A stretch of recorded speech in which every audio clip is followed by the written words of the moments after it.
In what is considered a breach of government policy on local content, the leadership of the Chartered Institute of Professional Printers of Nigeria has declared its intention to seek legal redress over the boycott of local printers in the production of most materials to be used for next month's elections by the Independent National Electoral Commission. Now, it says that INEC's action violates the SIPON Act 24 of 2007 of the Federal Republic of Nigeria, as it is empowered by law to regulate, control, manage, and oversee activities of printers, the business of printing, and other printing-related matters in Nigeria. Now, Olugbemi Malomo is the president of SIPON and is here with us in the studio. Now, I think the first thing I just want to understand is why we are having this conversation. I want to read out a comment from the spokesman of the Labour Party Presidential Campaign Council, Tanko Yanusa, and he said there is nothing wrong with INEC's decision to print ballot papers for use in the 2023 election outside the shores of the country, provided the law does not forbid the commission from doing so. If the materials will be secured, if they are printed here, yes. If they are not, then maybe that's what should be focused on. Maybe we should start from this law that seems to be misinterpreted. Can you just help us understand why you are threatening to take INEC? Thank you very much. Good morning. Thank you for having me. Let me start by saying this. We are patriotic Nigeria. In a few months, we'll be having an election in Nigeria. And the reason why we're having an election is to have a better Nigeria. So our intention is not to derail or to sensationalize issues. But our intentions are very simple. If you're going to build democracy, let's look at it like a pyramid.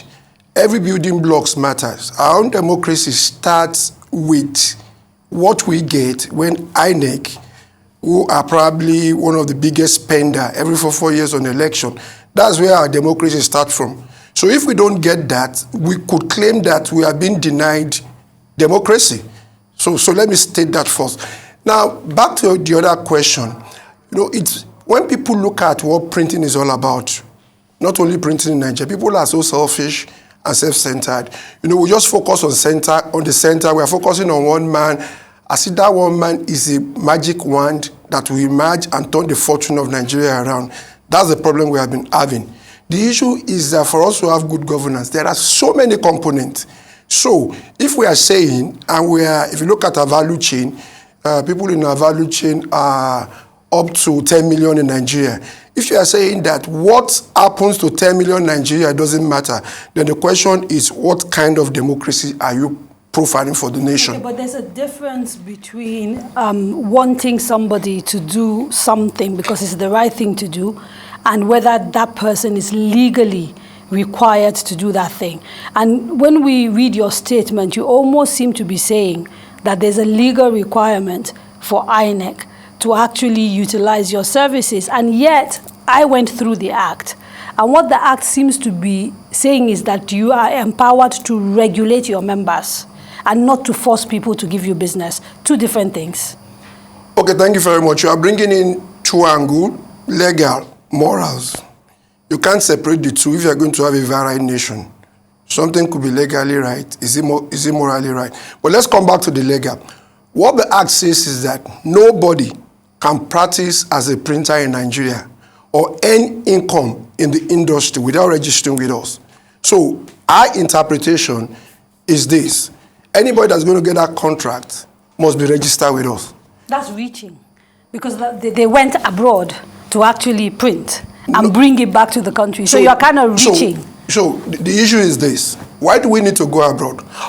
Or could we just go abroad to solve our problem and get a president from abroad?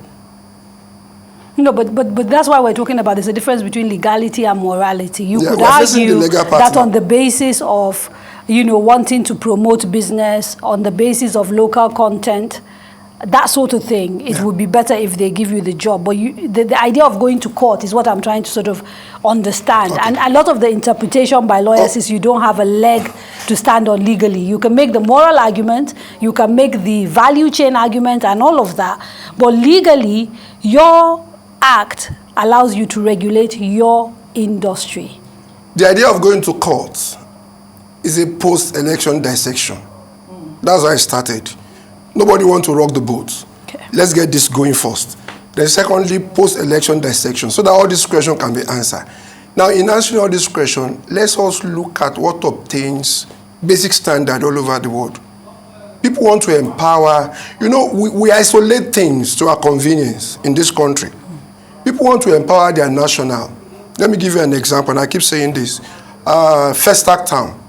How did we come to our Festac Town? We wanted to hold the festival, and the government decided that, oh, we're not going to go and it's a lot of money to be spent. We're not going to go and do what? Rent hotel and all that. Let's build a city. So government has the power, the purchasing power, and they use it effectively for the benefit of the country. So what is wrong in government having money, and the first thing you are talking about is let's go abroad? Is it that local people doesn't have capacity? Is it that the election will be compromised and all that? These are things we need to look at in a scientific manner. Put it one after the other. So now that you have gone to court, or you're going to court, and have you guys done any engagement as at now? And what is the outcome so far? Now, while researching, I saw that there was some sort of improvement in the awards of contract to, local printers. Yeah, yes. To local printers just only last year. What is the engagement right now at this point? Okay, thank you very much. Yes, we must acknowledge that at least we got more than what we got the previous year, and that's also because of our advocacy. That's because of the engagement. We've had meetings with INEC, and the meeting we had with them, they also assured us that, look, we're not saying we'll go abroad. We're not saying we're not going to go abroad, but whatever happens, we're going to give you more. Okay, do we have more? Yes, we have more. To what extent? I can't answer now. Our members, for security reason, 1, 2, we have not even debriefed our member until after that to be able to say exactly. Now, going to court is about, okay, another 4 years is going to come. Let's start this war. Did I call it war? Engage. Maybe not. This engagement early on. If you remember, during the last election was postponed, national election. And I remember the president saying, we're going to set up a committee, to find out the reason. We never had that committee.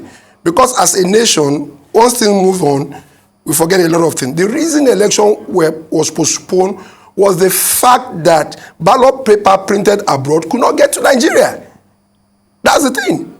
So we need to have a post-election dissection and determine as a nation, do we want to engage our people? Are our people capable? If they are not capable, what can we do to make them capable? So let's talk about that issue of that capacity. Yes. Because, part of the problem is that things like paper, for example, we continue to import. We don't even, make enough paper for the needs that we have currently at all. The paper mills that we used to have are no longer functional. And in light of that, what would you say is the capacity of the industry to not just, do ordinary printing, but to do security printing, which is literally what we're talking about?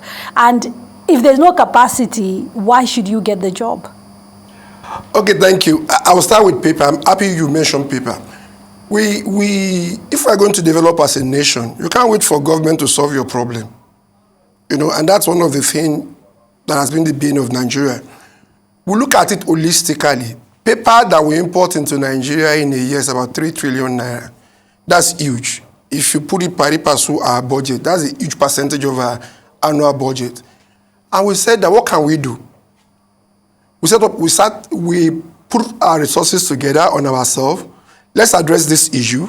And fortunately, government listened to us. Ministry of Trade and Investment, we had a national policy. Let's form a national policy on paper. We wrote Central Bank, this is what we want to do. And they replied us and said, you know what, we are busy, we can't do this and all that. Well, they did reply to us. Come on, that's the job they're supposed to do. It's their failure because they're not doing that. We're doing it. And all they could do is that, went to INEC. INEC, you are going to be spending money on paper. You are building democracy. You can't build democracy without building all these little things. Okay, so we are looking at this paper thing. It's not going to happen overnight. Come and support us. We didn't hear anything. we need a paradigm shift in how we are going to build our nation. That's on one side. Now, coming to capacity, security, you know, there's a lot of wolf cry. People will just say woof, and people will be afraid. But thank God we're in a scientific age. You could get information from your fingertip on your phone. Now, the issue is this. Once upon a time, the ballot paper was the main determinant of any election. But our electoral process has evolved that today, even if a candidate, you have 1 million ballot paper, it doesn't count anymore.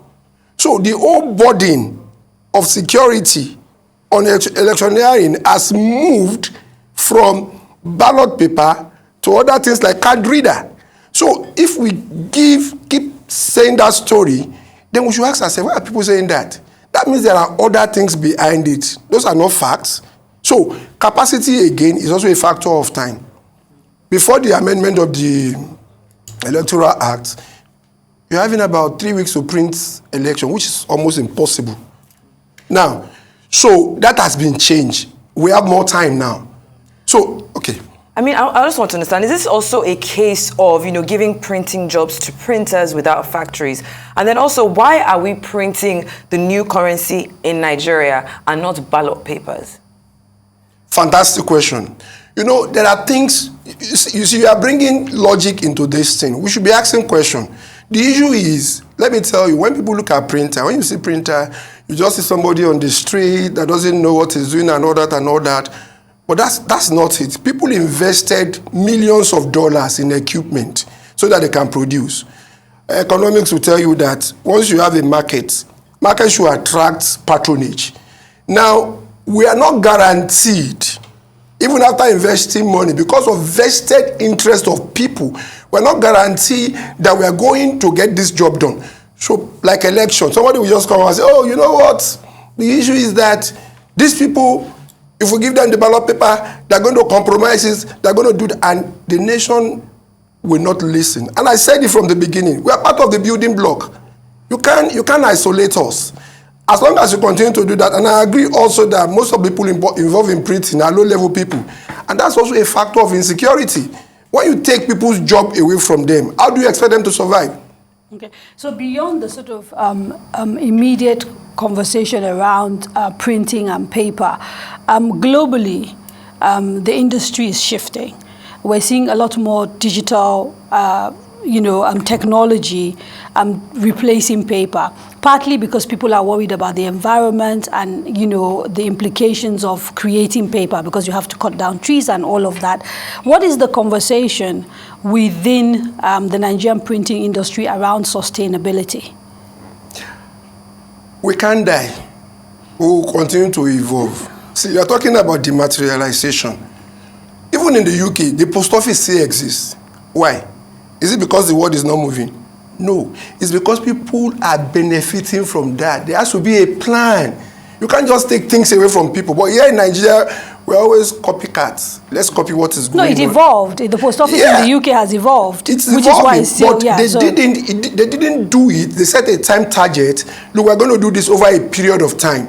That's why, okay, look at stock exchange. But that's why I'm asking, what's the conversation among you and your colleagues in terms of that evolution? I want to address that before I answer that. Okay. Now, you also mentioned that sustainability and all that. Paper is about one of the most sustainable things. Even when you look at, paper is biodegradable. You can't compare it to other things like plastic and all that. The world is moving from plastic and using paper, that's on one side. Then when you talk about trees, there's also research. It's not only you can make paper from so many things. You can make papers from so many things. And for a very long time to come, in our lifetime, paper will still be with us. That is not to say that things are not going to change. Digitalization will come. I remember the one time governor of Lagos State, people brought some things to clean the road in Lagos. And he said, look, if we use this, we are going to deny people. So what is democracy for? Democracy is government of the people by the people. Why can't we move at our own pace and not say, oh, on one side again, we want to be like Europe. We're not having governance like Europe. We're not having better life like Europe, and people are jack buying every day. But we want things that affect the poor and low-level people because they don't have a voice to just change overnight. We can't build a nation like that. All right. So in the event that, you get this engagement with INEC and things begin to work in your favor, how does the Electoral Act work in your favor as to be? Does it eliminate this sort of, rushed time frame that we're seeing with printing of ballot papers and all whatnot? How does the Electoral Act work in your favor? Okay, I think we need to thank the president for that. Is for signing it. It's one of the positive. Before now, there is a cut-out time when you can stop going to court. And that time was very short. If you recall, I think during the Obasanjo regime, a particular candidate was disqualified and the court said, no, you have to put him back within kind of 2 weeks. The ballot papers were printed abroad. They came to us, we rescued them locally. Within 2 weeks, we printed all those ballot papers, which means when they need us, they know what to do. So there is a higher window now, much more months, weeks, that if we scientifically, and that's what we plan to do with INEC, and we sit down, you are going to use X number of ton of paper, you are printing also and so, this member can print this one can print this, that one can print that. That we'll be able to see scientifically, but I don't think they are interested in that. What they are interested in is that, contracts have been awarded to people that are not our members. That's one point. Can you award contracts? They even said one thing to us. The INEC chairman said, we don't award printing contract to foreigners. We award it to Nigeria. Where they print is none of our business, kind of. On the surface, that's a good statement. You could say that. But you see, if we continue to say that in Nigeria, we're not going to build a nation. The same thing with UBEC. UBEC print books, and we're saying, let's print this book locally. So do you have a register of members that is available to businesses, government institutions, which they can consult in trying to sort of allocate contracts to make sure they remain within the law and make sure that they are working with regulated printers? Yeah, we have a registered number that can even verify online. If anybody brings a certificate to you, the first thing you do is that if you input the first 5 digits of the certificate number, it will tell you whether that person is registered or not. It will tell you also the capacity to a large extent of what those people have. But the challenge we are having at the moment is that some of this law, even government officials flaunt it. So if the law is saying you must patronize these people, and the government official is saying it doesn't matter, let's do whatever we need to do without that. I don't think the law says you must patronize these people. I read it very carefully. What it says is an interpretation. What it says is that you have the right to regulate your industry and make sure that the people that are practicing printing within Nigeria are actually registered with you. And so there's a part of that law that puts the onus of enforcement on you. Do you have mechanisms for that at all in place? I want to, let me cite that law, section 23 of our Act 24 of 2007 says, the institution shall ensure that nobody practice as a printer in Nigeria without registering. The power of enforcement is always vested on the police, not on us. We working with the police and all that. That's the best we can do is that, okay, we wrote INEC and we say, this is what the law says. And in fairness to INEC, for the first time, this is also a gain for us, they decided to use our certificate as part of their pre-qualification procedure. We're not in a position to decide who they are going to give job to. We're not under any illusion that we can do that. But we're saying that anybody you are going to give this job to must be registered with us. Now the question is, to what extent, even though they said that, did they apply to that? So this is part of our post-election dissection of going to court and let's see their books. All right, then. I think that's a good place to end it. Thank you so much for being on the morning show.